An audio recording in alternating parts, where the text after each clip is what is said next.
When he was 16 years old, Peng Miao Ji sold his mother to human traffickers for only 300 RMB, around $41 today. His mother was taken from her hometown in Shaanxi province and transported over 1,000 kilometers to the province of Jiangsu, where her buyer was a single man looking for a wife. Selling his own mother would be far from the worst thing Peng Miao Ji did, as he'd go on to lead a gang that would end the lives of 77 people in slightly over a year, during a crime spree that took place across his home province of Shaanxi, the neighboring province of Henan, and trafficked family members to Jiangsu and Anhui provinces.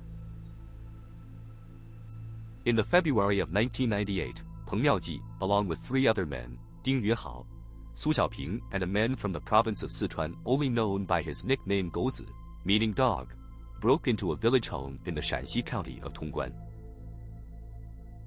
Using a hammer to smash the door of the home open, the 4 men entered, armed with knives. The homeowner, identified as Guomo, attacked, trying to fight off the thieves, but hopelessly outnumbered he was brought under control, and had his life brought to an end under the knife of Peng Miao Ji. The gang then ransacked the place looking for anything of value to steal, but could only find 56 RMB in cash. Peng Miao Ji had been involved in crime for a number of years, but had never taken anyone's life before.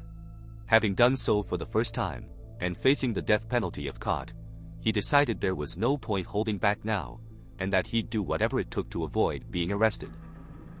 He and the 3 other men would strike again the following month, however this time in a different province, albeit not that far away. The location of their first crime, Tongguan County, lay on the border of Shaanxi and Henan, and on March 8 the gang headed to a village belonging to the city of Yingbao. This area of the country was known for its mining of both gold and silver, the mines being major employers of the people living in the area for many years.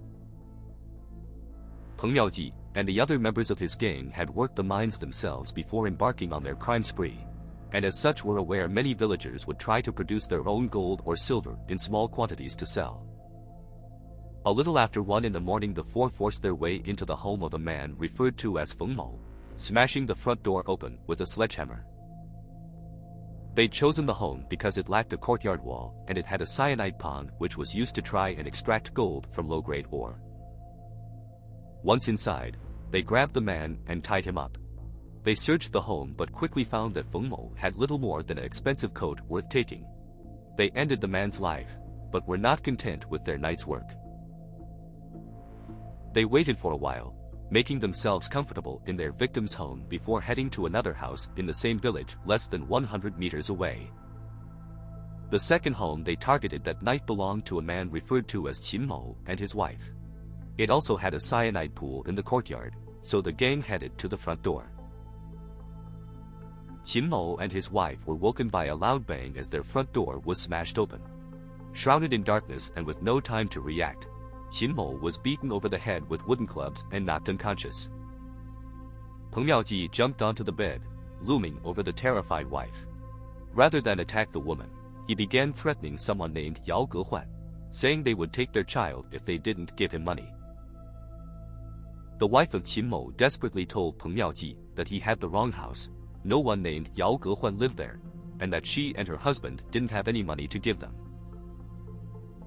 Peng Miao Ji told her if they had a cyanide pond outside then they must have something worth stealing, and ordered the other men to tie the still unconscious Qin Mo and his wife up, searching the home after. The gang managed to find 500 RMB, 5.5 kilograms of zinc wire, 1 kilo of silver powder, along with some gold and silver jewelry. Before leaving the scene, Peng Miao Ji shone his flashlight into the eyes of the wife of Qin Mo, and told her not to report them to the police, warning her they'd be hiding in the village surroundings watching. The home eventually went quiet, the flashlight still blinding her. After waiting in the silence, her husband seriously injured, she managed to move towards the torch and saw it had been left on a table pointing directly into her eyes. She realized the thieves were gone, and started screaming for help. Neighbors woken by her shouts quickly came to the home and untied the couple, sending Qin Mo to a hospital for the injuries to his head. While Qin Mo was being treated, his wife spoke to the police about the home invasion. Due to the darkness in the room and the flashlight being shined into her eyes, She was unable to give a physical description of the man, but she did say the one man who spoke had a Henan accent. This combined with the man mentioning the name Yao Gehuan suggested the attackers, if not local, were very familiar with the area. Yao Gehuan resided in the village and had been running a small gold mine there for 10 years. However, during those years he'd employed many people to work the mine, both locals and migrant workers from other cities and provinces, which didn't help narrow down a list of potential suspects. While police were talking to the wife of Qin Mo, the son of Feng Mo, came to check on his father. The son had been working in the mountains around the village, but when his father didn't turn up to work, he decided to go to the home to see what the problem was. He discovered his father lying dead. After getting over the shock, he saw the police presence outside the Qin family home and went to report his father's death. Looking at the scene, and in particular the manner in which the door to the home had been smashed open, officers quickly came to the conclusion that the crime was committed by the same people. The investigation into the incidents wouldn't come to much. There was little evidence, other than one of the men speaking with a Henan accent and saying the name Yao Gehuan. Police, not having yet connected other incidents, focused on the immediate area.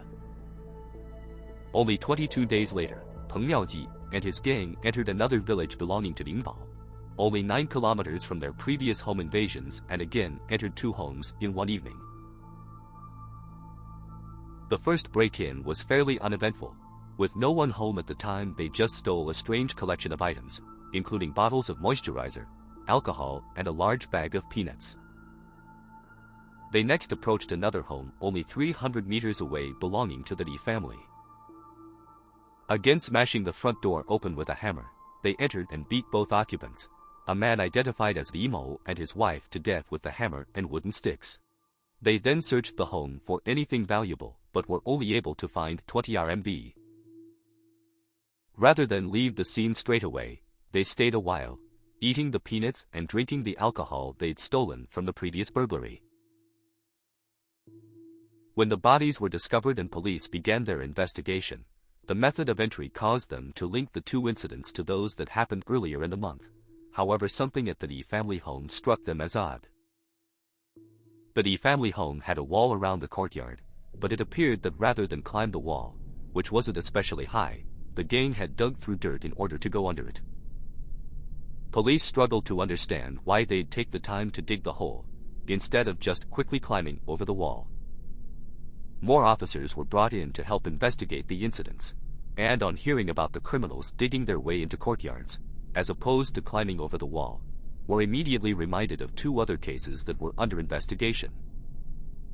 On the 19th of February, 4 men broke into the home of villager Wang Baoquan, who lived in Wu village. They beat the man over the head with wooden clubs, then tied him up while they searched the property. They left the scene with 100 RMB and some bed linen. The villagers survived his attack, but was unable to give descriptions of the men as they wore homemade masks. Only one of the men, who acted like the leader, spoke and appeared to have a local accent.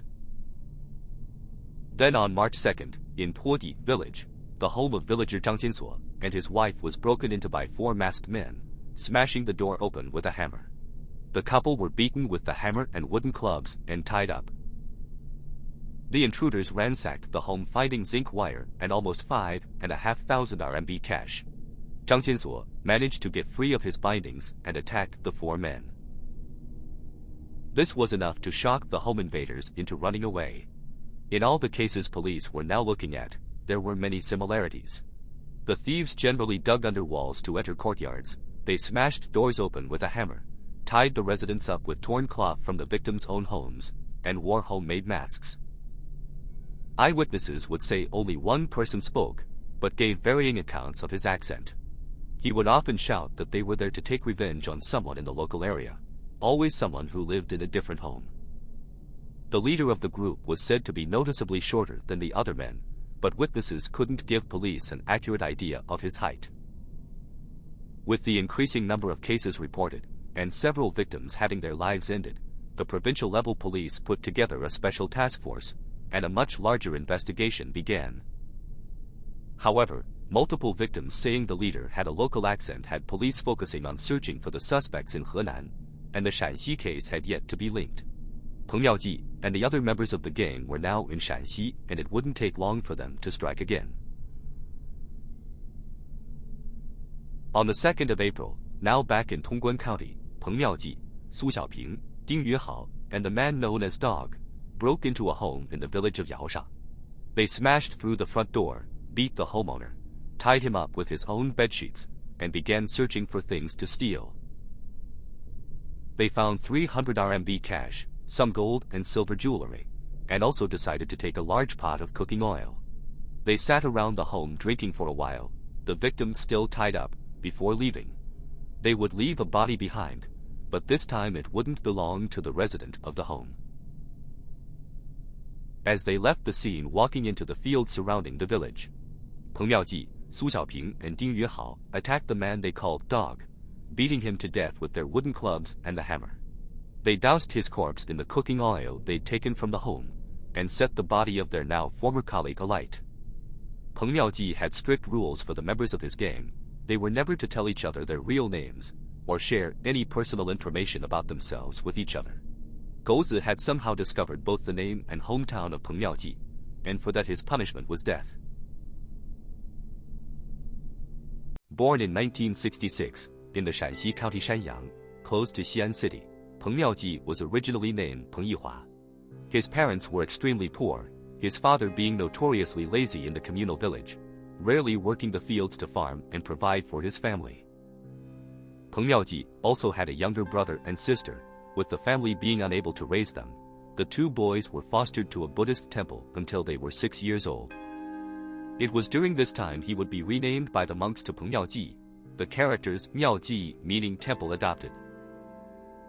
The temple they were sent to was destroyed, and while Peng Miao Ji returned to his parents, his younger brother chose to follow the path to become a monk. Rather than farm, his father preferred to go out begging, and decided taking his young son with him would garner him more sympathy, and therefore more money or food. His father made little effort in his begging. Instead he would sleep on the street, relying on his young son to ask for food from passers-by. When his father woke, if the young boy hadn't managed to meet his expectations, he'd beat the boy for the failure. As he got older, his father wouldn't bother going out himself, sending his child out alone to beg. If Peng Miao Ji returned without enough to feed the family, he'd get increasingly violent beatings. Living with a lazy, violent man became too much for the mother of Peng Miao Ji, and when he was 9 years old she took him and his sister to live with an aunt in the county of Zhouzhi. While not by any means wealthy, the living conditions with their aunt were considerably better than before, and the aunt was able to pay for schooling for the young Peng Miao Ji, and in school his name would change again. Despite starting his education late, the 9-year-old enjoyed reading and showed a surprisingly sharp mind. He hated the name given to him at the temple, feeling it told others his history of being given away as a child. One teacher who noticed his intelligence changed it, using different characters which while using the same tones had a different meaning. Miao Ji, now meaning clever plan. When police discovered the charred remains of Gouzi, searching the body they found jewelry belonging to the owner of the home that was broken into.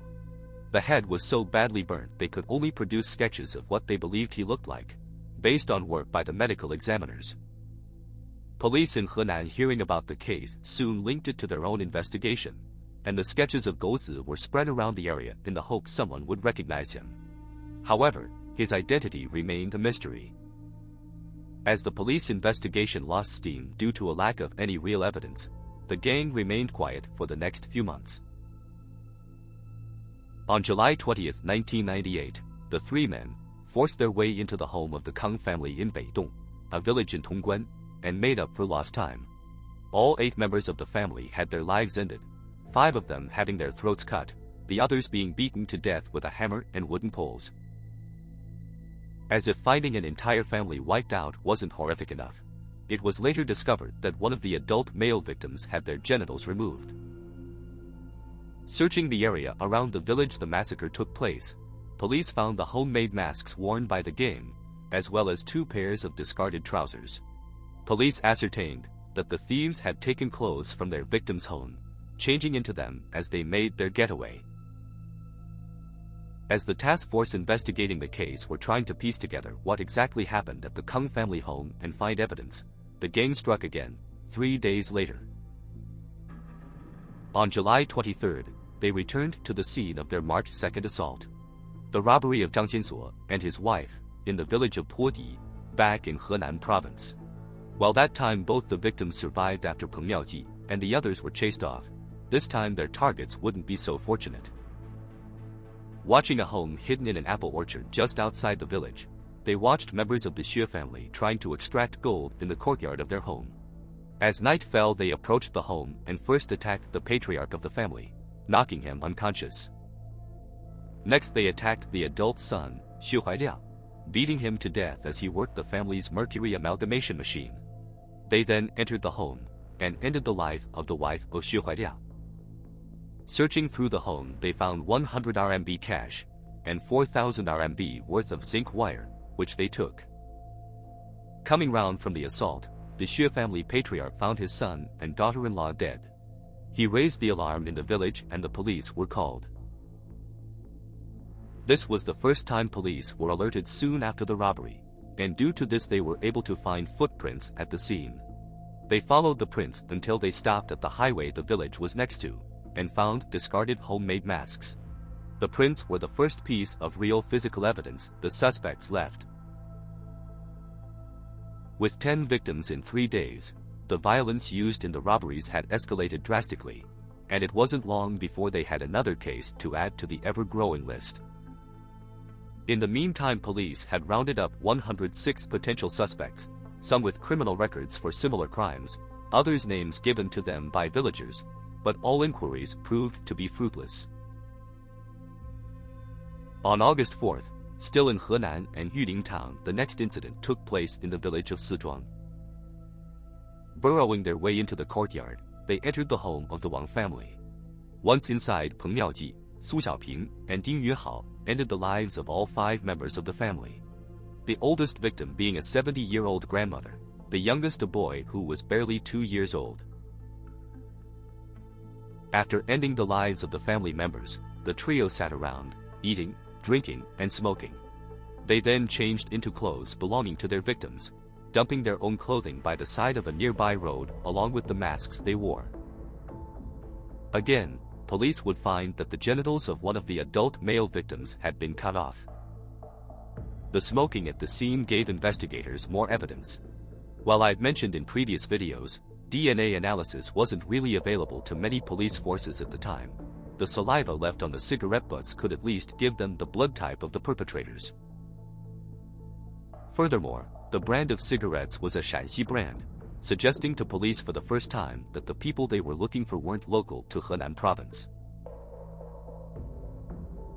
While some previous survivors had told police the ringleader and only one to speak had a Henan accent, others said the man spoke with a Shaanxi or even Sichuan accent. All witnesses, however, agreed that the man was short. Examining the discarded clothes and footprints would help police discover how short. It was ascertained that the short man, who was often described as the gang's leader, was around 1.58 meters in height. Even though they were now getting more clues to help track down the gang, they had little time to rest on their laurels as 10 days later the gang struck again, this time back in Shaanxi province. On the 14th of August, at around 1 in the morning, the 3 men forced their way into a small village medical clinic, which was also the home of the Xu family, in the village of Nanbanzhu. The 3 members of the family had their lives ended, and the level of depravity increased. The female victim would be violated by Ding Yuehao post-mortem before the gang left the scene. The already overworked task force investigating weren't given a break, as 3 days later there'd be another violent home invasion. In the Shaanxi village Yangzhai, villager Wang Fengqi was using his home, as many people in villages did, as the local community store. He was woken at around 3 in the morning by a loud bang on the door of his home. He got up to investigate but was attacked by a short man brandishing a hammer. Wang Fengqi was considerably larger than the man attacking him and fought back, managing to disarm his assailant. The short man, Peng Miao Ji, now unarmed, turned and fled the scene, Wang Fengqi chasing him down. Peng Miao Ji managed to get away, but unbeknownst to the villager, 2 other men had entered the home. When he returned, Wang Fengqi found his wife, grandparents and 3 children had been brutally slaughtered. With news of the attacks in the various villages spreading through word of mouth and police warnings, the price of dogs skyrocketed, people wanting them to give their old, poorly constructed homes some extra security, but the gang continued. Only the next day, August 18th, police would be called to Chendiqian village and to the home of the Zhou family. Like the previous assault, the Zhou family ran a small village shop out of their home. The 4 members of the family, Zhou Mo, his wife and 2 children, were beaten to death by the gang. Ding Yuehao again violating their female victim. 2 days later, on August 20th, the gang would force their way into 2 homes in the village of Gucheng. First they entered the home of the Wang family, whose home doubled up as a vehicle repair shop. A man identified as Wang Mo and his wife had their throats cut and lives ended. Peng Miao Ji, Ding Yuehao and Su Xiaoping stayed at the scene, eating and drinking for a while, before moving on to another home. They then entered a residence belonging to a 61-year-old man referred to as Liu Mo. He was beaten to death, but as the noise from the attack woke his sleeping elderly wife, she began screaming for help. The screams were enough to make the gang leave the scene before they could harm the old woman. In just under 2 months, the gang had ended the lives of 31 people. Men, women, and children. Investigating areas around each of the scenes, police found homemade masks and blood-stained clothes discarded, but police were no closer to discovering the identity of the masked short man and his accomplices. Peng Miao Ji left education when he was 12 years old, but not by choice. His mother and aunt were no longer able to afford the tuition fees, and so the young boy would now be expected to help the family financially by working the fields. It was hard, back-breaking work for the young boy whose lack of nutrition while growing up in poverty left him physically underdeveloped. The area he grew up in is referred to as Guanzhong or Central Plains. The region had a long, disturbing history of human trafficking, Henan province maintaining that reputation even today. In the past, a child could be abducted, then purchased for only a few hundred RMB, and sold into different forms of slavery. Boys generally to work, girls to provide other services. When 12 years old, Peng Miao Ji would experience this firsthand when he was taken and sold to a family in the Henan city Luohe. His small stature saw him sold to a family who wanted him to work as a beggar or thief, rather than have him doing physical labor.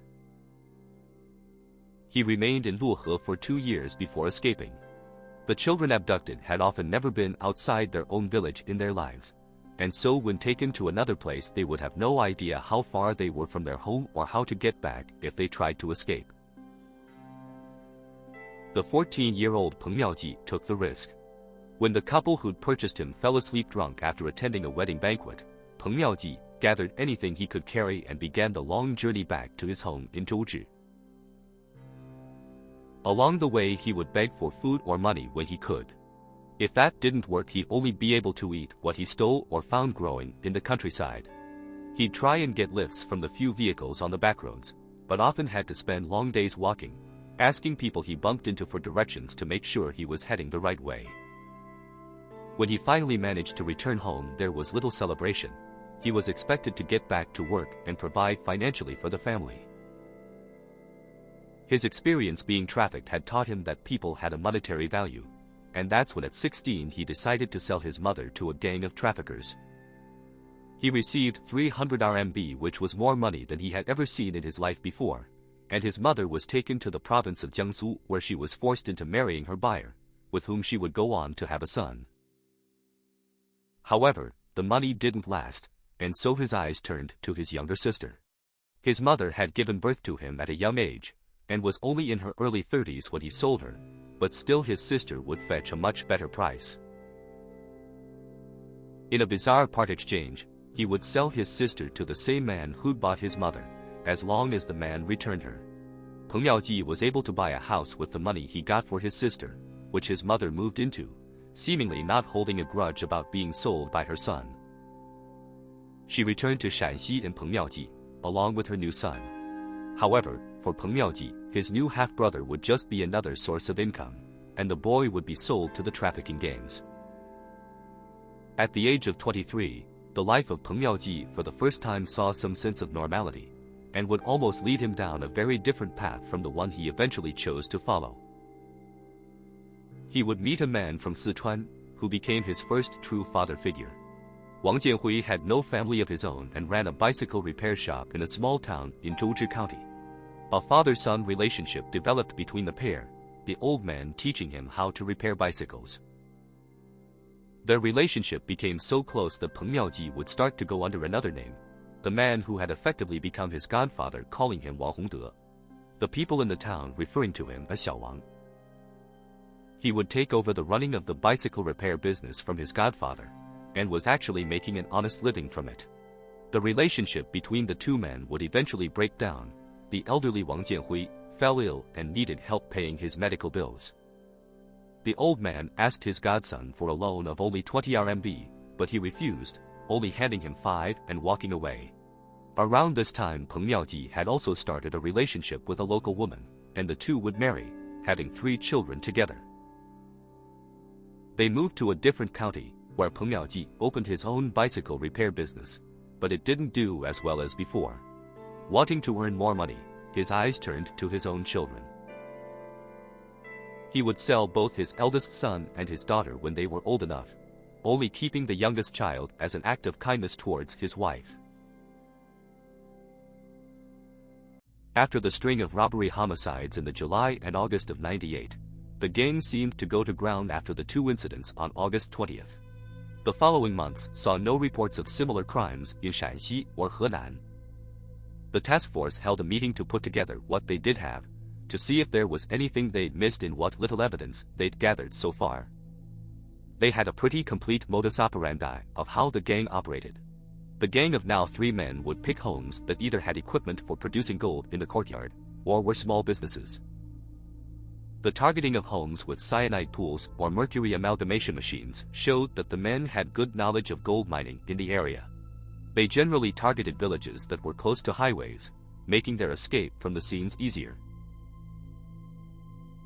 The short man, who was leading the others, was the only one to speak, but had been reported as talking with different accents, namely Shaanxi, Henan, and Sichuan. Police believed this was an attempt by the short man to hide where he was from, but other evidence collected pointed to him being native to Shaanxi. They would bind and gag their victims, usually tearing bedsheets or other material from the victims' own homes, wore homemade masks which would be discarded after each robbery, and seemed to wear gloves, as fingerprints weren't found on items they were believed to have touched. In the incidents where they'd ended the lives of their victims, they'd steal clothes from the scene, and change into them before making their getaway.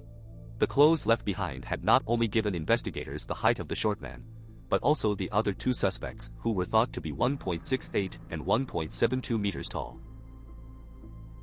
With very little to go on in being able to identify the men they were after, the task force widened its scope, and started looking at past unsolved crimes in the region that had similar characteristics, but didn't involve homicides.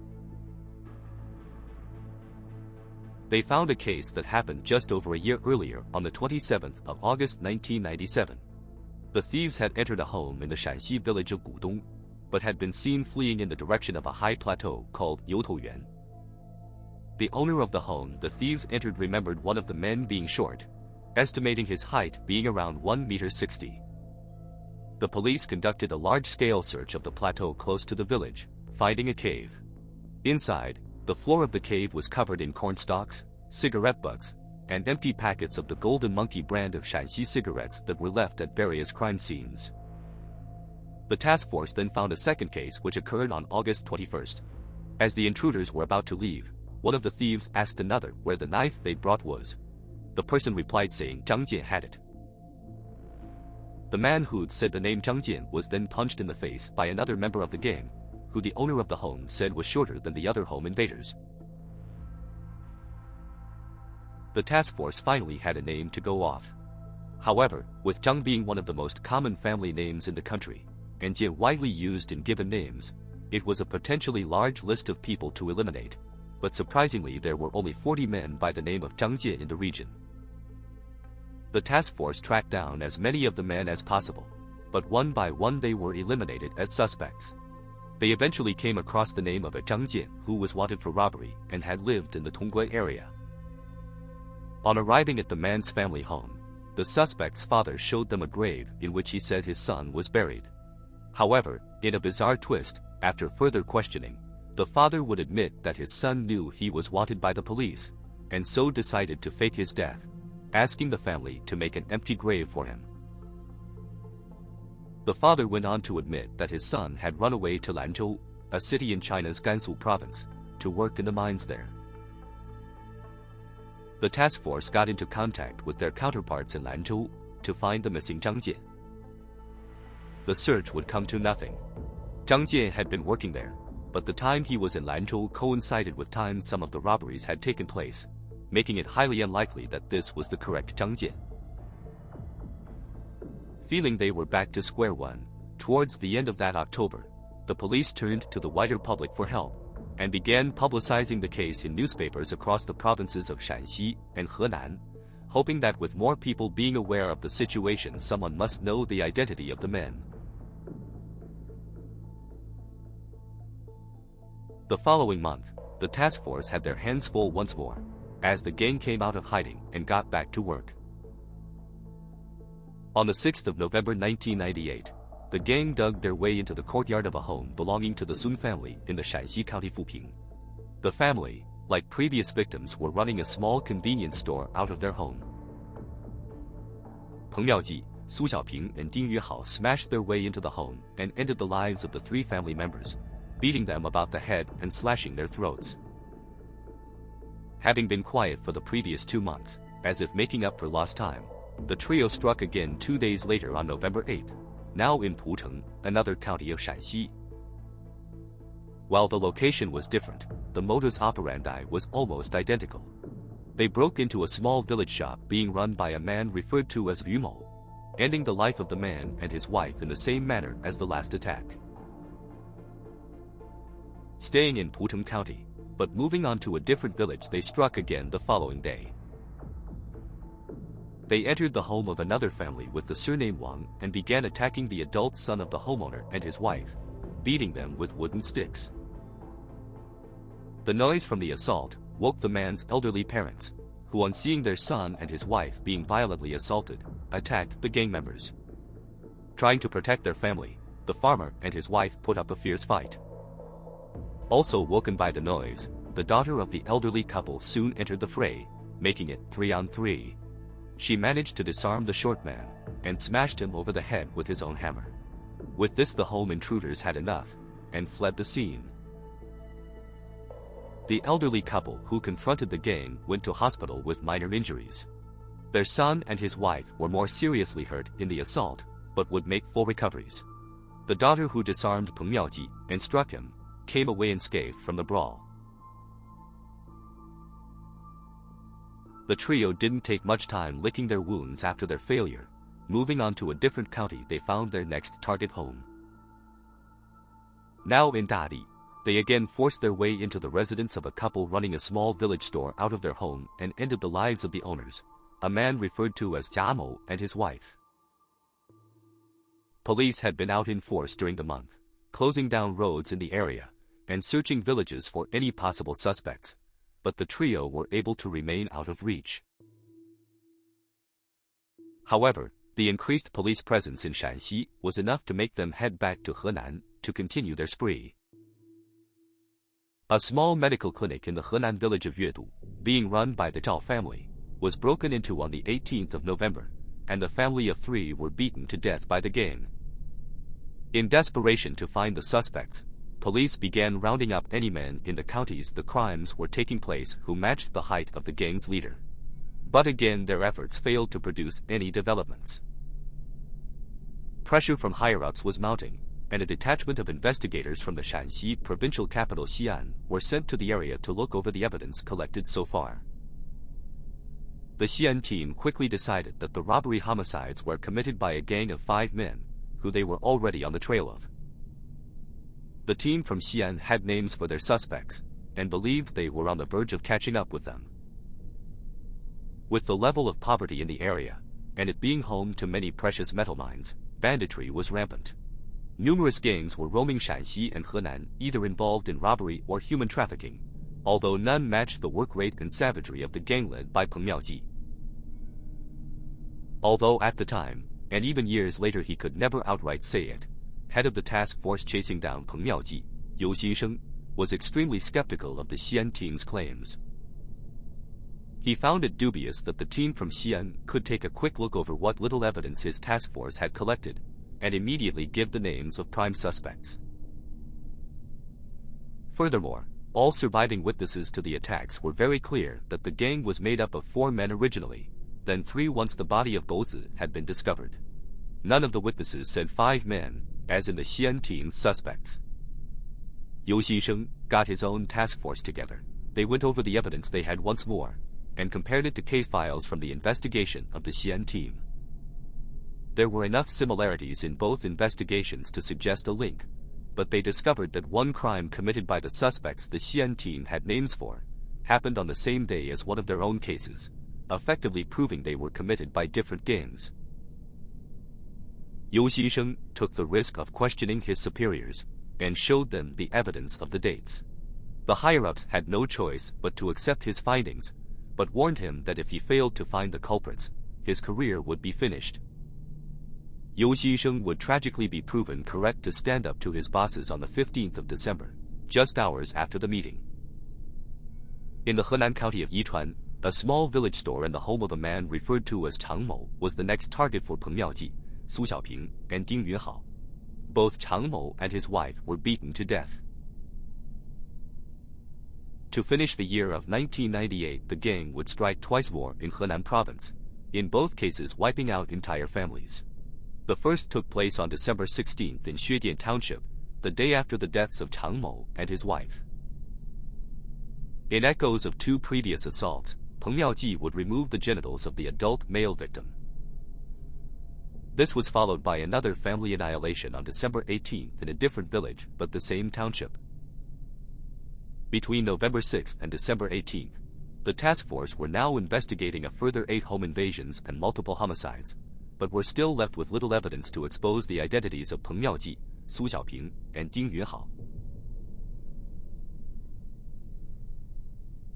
In 1995, the bicycle repair business Peng Miao Ji had started was not making him the money he expected, and running out of family members to sell, he decided to get a job at a gold mine. He quickly came to realize the hard work he had to endure wasn't worth the meager salary he received, and became tired of making an honest living. He joined a large organized gang that numbered around 70 members operating in the area. The gang members were put into smaller teams of 6 or 7 men who stole metal ore and equipment from the mines, or from villagers producing their own low-grade gold. Over time, Peng Miao Ji increasingly disapproved of many of the gang's methods and much of their behavior. He felt the members shared far too much personal information with each other. If gang members were arrested, they would pass this knowledge on to the police, in the hopes of being treated with more leniency. Still going under his unofficial name Wang Hongde, he had some degree of protection, but still felt sharing personal details with the others was an unnecessary risk. They often wouldn't wear masks or gloves when committing robberies, which he thought was them begging to be identified by witnesses. He also felt aggrieved that low-level members such as himself did the work, while the guys in charge got the majority of the spoils. To him, that was just like working a regular job. Despite not being as physically intimidating as other members of the gang, he would eventually take a lead role in planning his crew's robberies, making them wear masks and gloves, but still considered many of his group unprofessional and untrustworthy. In 1997, the behavior of other gang members at one scene would finally make him break away and form his own smaller group. In July of that year, the 5-man gang Peng Miao Ji was part of broke into the home of a man named Zhang Jinliang and his wife. At the time, the man was sleeping in the courtyard of his residence, but was woken by the men entering by jumping from the roof of a neighboring home. Before he was fully alert and able to react, the blade of a knife was placed between his lips. Tearing up bedsheets that were hanging out to dry, the masked intruders bound him and guided him inside the home. Tying up the man's wife, they searched the home for anything worth taking. Once happy with their haul, 4 of the thieves then turned their eyes onto the helpless wife of Zhang Jinliang. Peng Miao Ji watched on as the other members of the gang took turns violating the woman. Her husband struggling furiously to break free and stop it. Peng Miao Ji felt the actions of his colleagues were reckless, putting him at more risk, not only from police, but also an angry husband and any friends he had. He left the gang and looked for men he could trust and control to form his own group. While most people in the country were preparing to celebrate the Chinese New Year with their families, the task force were working overtime on the investigation. The gang had been inactive since their last assault on December 18th. Since then, the task force had chased down numerous leads that seemed promising, but frustratingly came to nothing. However, the gang soon emerged once again. On the 17th of January, now back in Shaanxi and in the county of Lantian, the gang added 3 more people to their list of victims. They broke into the home of the Xie family and beat the 3 family members in the home to death before cutting their throats. The Spring Festival arrived, and the gang once again went to ground. With migrant workers who'd gone to other provinces, returning to their family homes, villages would be busier with more people, making it riskier for the gang to enter homes. On March 10, 1999, a member of the task force went to follow up a new lead. He was sent to Weiyu gold mine to inquire about a robbery that took place in 1997. They were now following up reports of any unsolved robberies in the area, whether they matched the gang's modus operandi. While investigating an incident at a sales office close to the mine, they were pointed in the direction of a home that was robbed in 1997, where the suspects were still at large. The home belonged to Zhang Jinliang. The incident that took place 2 years prior, when his home was robbed and his wife violated, was burned onto the mind of Zhang Jinliang. He talked police through the events in great detail. Shortly after the thieves left his home, Zhang Jinliang managed to break free, and after checking on his wife, he went out looking to punish the home invaders. He quickly ran to the homes of his 2 younger brothers, waking them.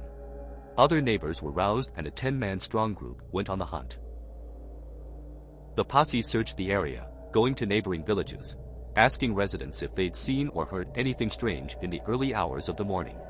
Zhang Jinliang heard the men speak and didn't think they sounded local, so they asked about outsiders hanging around. One villager would tell them he was woken by a dog barking at around 4 in the morning, not long after the gang had left the home of Zhang Jinliang. They began searching the area and discovered a man sleeping in a shed in the courtyard of one of the homes.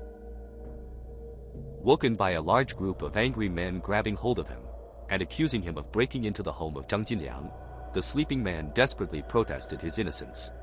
Zhang Jinliang searched the man's belongings and found items taken from his home. The man claimed his name was Teng Fei and that he had nothing to do with the robbery. The 10 men he was facing beat the truth out of him and inquired as to the whereabouts of his colleagues. Zhang Jinliang told the task force members that he and the other men were taking Teng Fei to their local police station, but the man managed to get away from them. After the remarkable escape of Teng Fei, Zhang Jinliang reported some of the incident to the local police, who in turn went to interview the owner of the home Teng Fei was found. The landlord informed the officers that he'd rented the home out to 7 men, but only knew 5 of them, and mostly by nicknames. In China, the characters da, meaning big or older, and xiao, meaning small or younger, are commonly used prefixes when giving people nicknames. Da or xiao will often be followed by family names, to differentiate people with the same surname.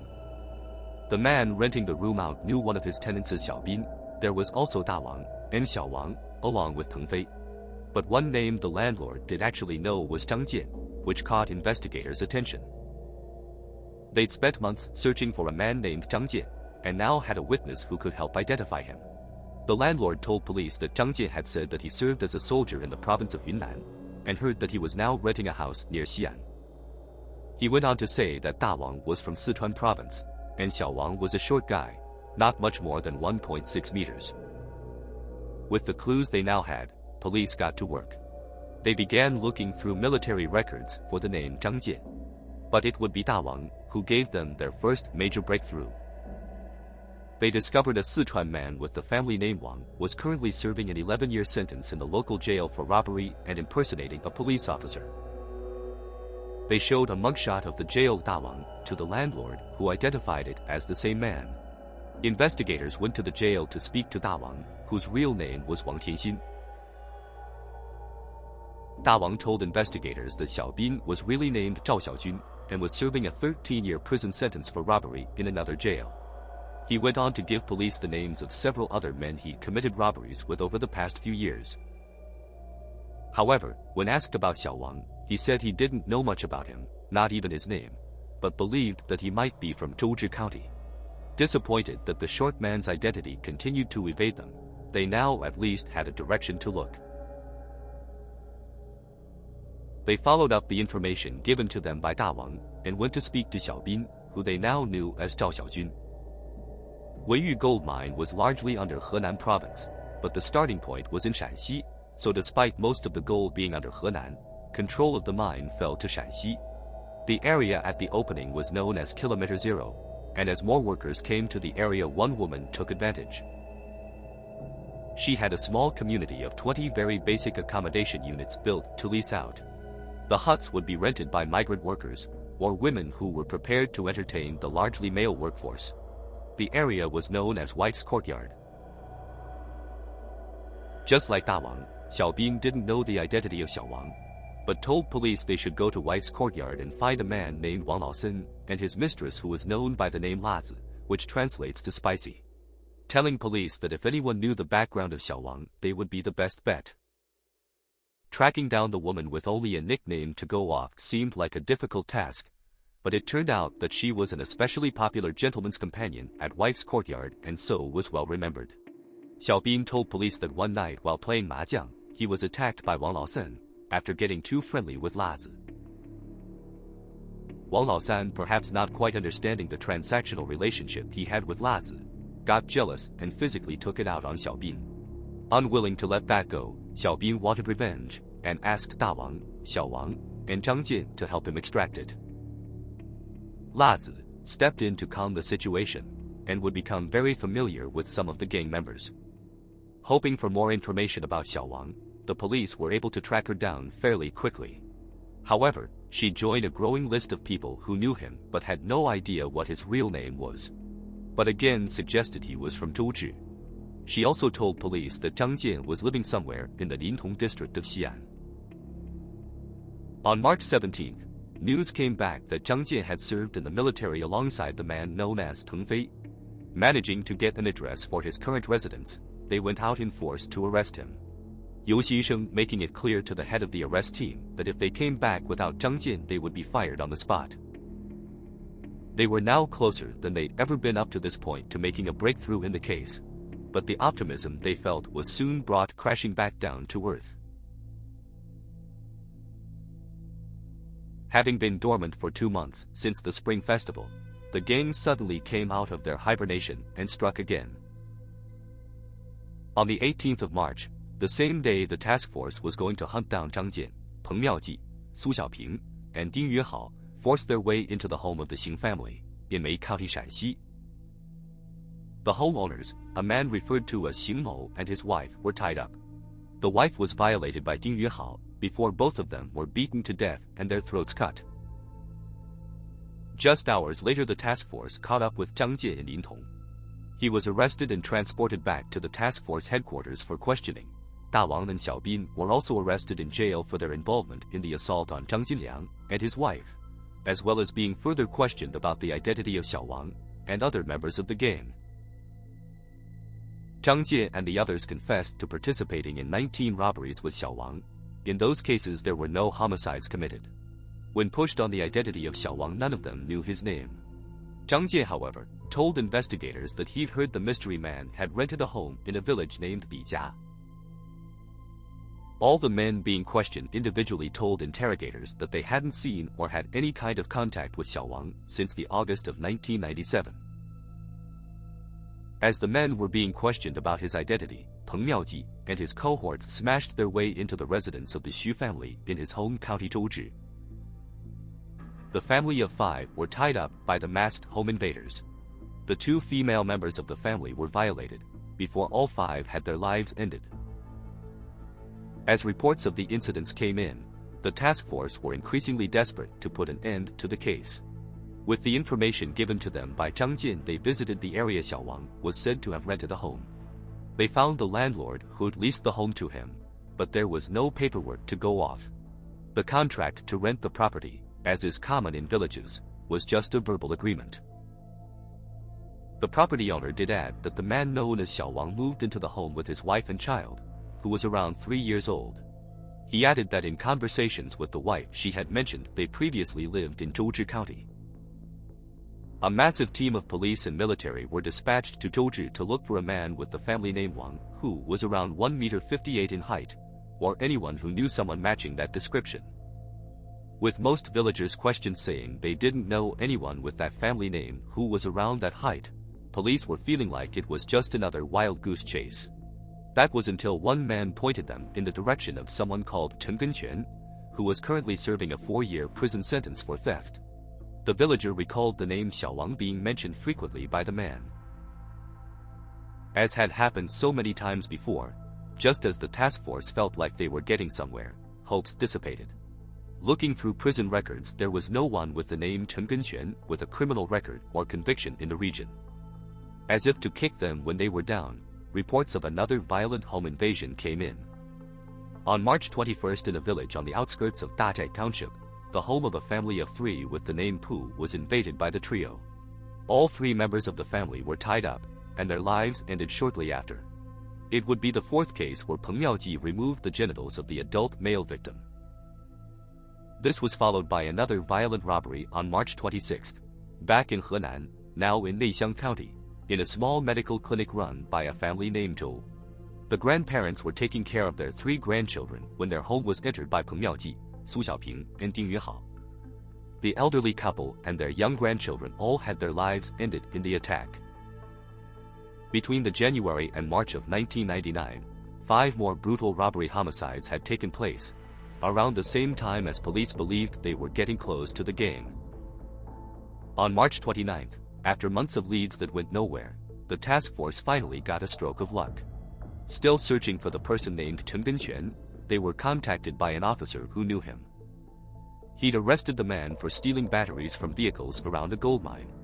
The man's real name was Chen Wenbao, and he was currently in prison. Investigators headed to the prison in Luoyang City, Henan, to speak with Chen Wenbao. He told officers that he knew Xiao Wang, and that the person went under the name Miao Ji, but he didn't know the family name. The task force realized they'd been looking for a man with the wrong name the whole time. But Chen Wenbao went on to say he knew a cousin of Miao Ji. It took little work to track down the cousin, who was running a small fruit farming business in Zhouzhi. Fearing that family members would try to protect Miao Ji, officers went to speak to the cousin incognito, under the guise of doing some business. The cousin was more than happy to talk to them about a potential big sale, but her mood changed sharply when they mentioned the name Miao Ji. Realizing the men in front of her were not potential customers, she reacted with a vitriolic anger, but it wasn't directed at the officers. She spat that she wanted nothing to do with Miao Ji, and that she truly believed he wasn't human. She ranted about him selling his mother, sister, and children, and talked about how practically everyone who'd come into contact with him ended up hurt or cheated in some way. She hadn't had any contact with him for many years, and told officers that Miao Ji was actually registered under the name Peng Yihua, but family referred to him as Miao Ji. She went into detail about the reasons for his name changes, and as much of his history as she could. The task force began hunting down other family members, hoping it would finally get them to Peng Yihua. They found the mother, who told officers that she hadn't seen her son in years, and last she heard he was working in Xinjiang province. She gave police photos of Peng Miao Ji, so they could now see the face they'd been hunting for months. Copies of the pictures were made and distributed around Shaanxi and Henan. Other family members would tell officers that Peng Miao Ji was in other areas of the country, but all said they'd not seen him for many years. When officers spoke to a nephew, he told them that Peng Miao Ji had actually bought a house in Hubei province and lived there with his wife, remaining child, and father. He actually had the address of the home, which he gave to police. Feeling having an actual address was their most promising lead, they began looking up the location, but found Peng Miao Ji had put another obstacle in their way. The address they had was for a village in Hubei County in Hubei Province. But further investigation showed that Hubei County didn't exist. The task force contacted police in Hubei and gave them the name of the village and township the home was supposed to be, and hours later Hubei police responded telling the task force that the home should be on the outskirts of Zhongxiang City. A team was dispatched to Hubei Province to work in concert with their local counterparts, in the hopes of finally arresting Peng Miao Ji. On the morning of April 19th, police officers hid in the woods around what was believed to be the home of Peng Miao Ji. One officer was sent forward to knock on the door and get the homeowner outside under the guise of having to go to the local police station to fill out an application for a resident permit. Time seemed to stand still, officers hiding in amongst the trees waiting with bated breath for the homeowner to step outside. Then the officer sent to knock on the door began to walk away, a man of around 1.58 meters alongside him. The task force immediately recognized the man from the photos they had, and rushed forward from their hiding place. 10 officers pounced and arrested Peng Miao Ji. As Peng Miao Ji was being transported to a local police station for questioning, officers began searching his home for evidence of his crimes. Back in Shaanxi, Liu Xisheng was given news of the arrest, and headed to Hubei as soon as he'd put the phone down. In the police station in Zhongxiang, Peng Miao Ji said nothing. He ignored any questions asked, and when offered food or something to drink he refused it. He just sat silently facing his interrogators, barely acknowledging their presence. The search of the home produced a treasure trove of what police believed were stolen items and cash. In an effort to show him how futile trying to get out of this was, items were brought into the interrogation room for Peng Miao Ji to explain what they were doing in his home.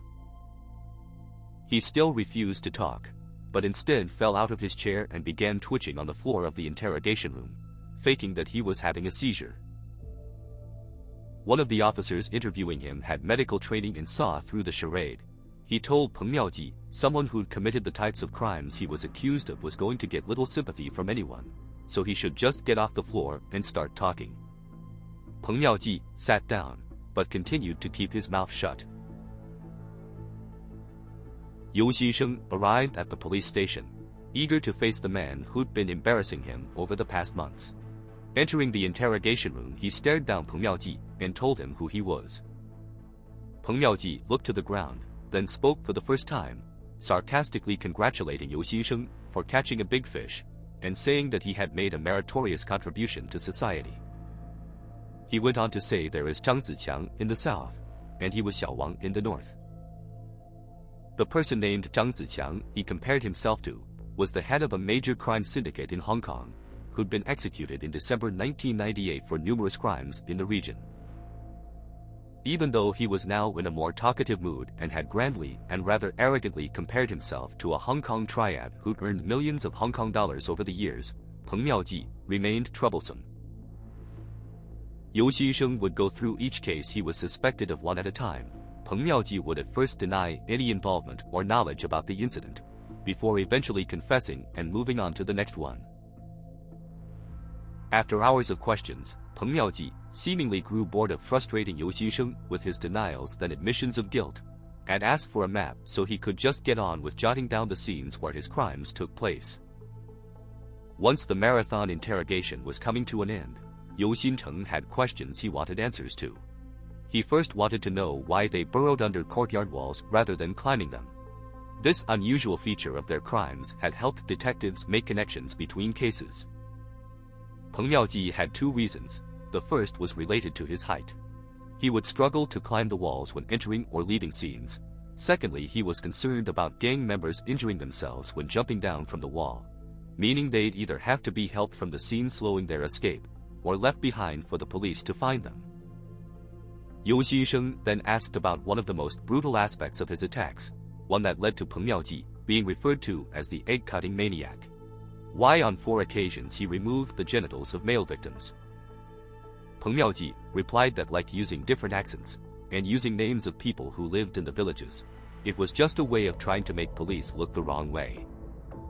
He felt that by doing this, police would think there was a personal issue between the perpetrator and victim.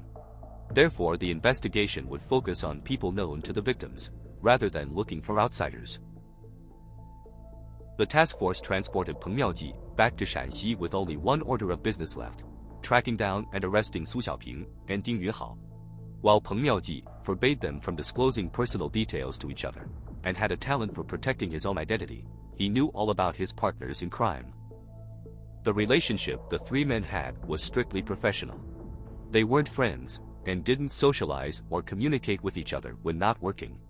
Peng Miao Ji had no hesitation in giving them up, telling police their names and addresses, making it significantly easier for the task force to track down and arrest them.